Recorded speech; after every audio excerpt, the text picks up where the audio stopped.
Hey, what's up, everyone? Welcome back to the show. I hope you're doing well today. I've got a really heartwarming story to share with you.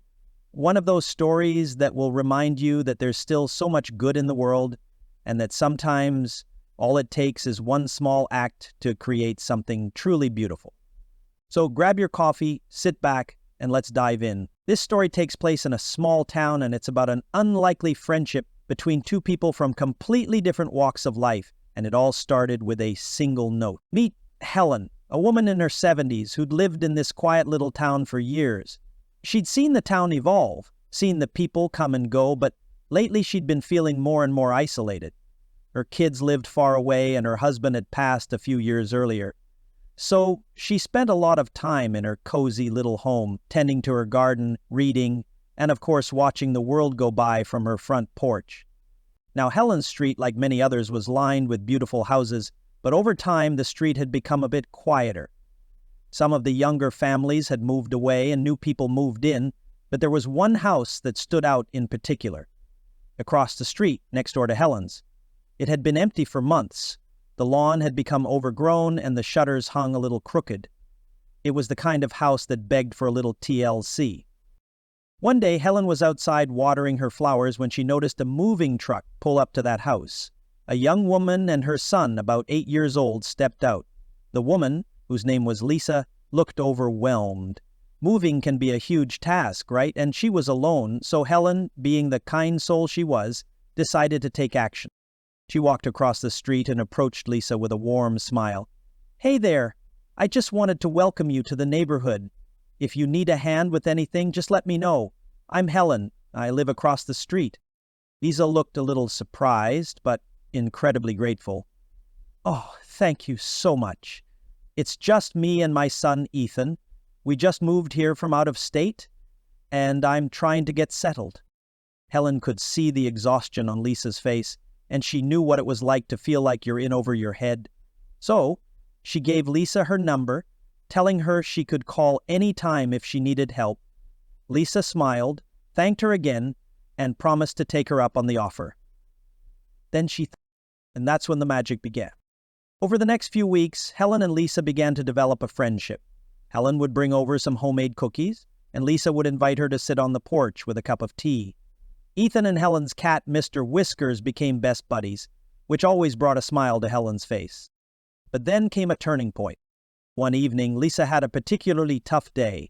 Ethan had fallen behind in school, and she was feeling the pressure of raising him alone while trying to make ends meet. So she sat down to write a letter to her family, telling them how hard things had been and how she wished she had more support. But when she got up the next morning, she found a note on her doorstep, not from a family member, but from Helen. The note simply read, "Dear Lisa, I see you, and I'm here for you. You've already shown so much strength. If you ever need to talk, I'm just across the street. Helen." Lisa was touched. She hadn't expected that kind of support. It was so simple yet so deeply meaningful. She couldn't believe that a stranger, a neighbor, would take the time to send her that kind of message when she felt so isolated. That one note changed everything for Lisa. From that moment on, their bond deepened. Lisa found herself opening up more, and Helen, in turn, felt rejuvenated by the companionship. Lisa's son, Ethan, started spending afternoons with Helen, helping her water the garden and learning about flowers. They had picnics in the backyard, and in the evenings, the three of them would sit on the porch, watching the sunset. Breathless, they watched all the way till it got dark.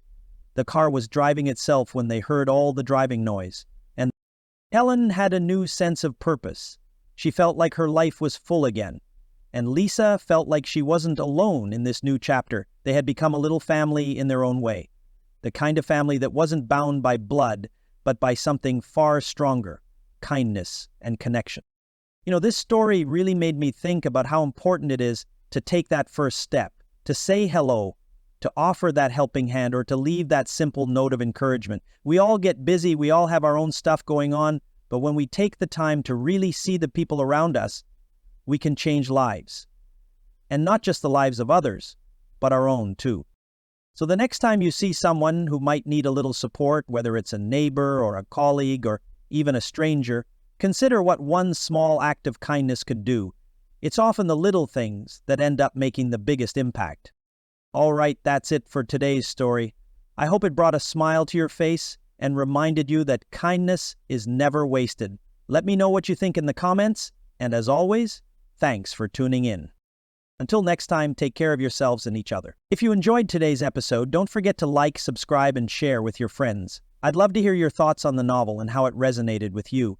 Let's continue the conversation.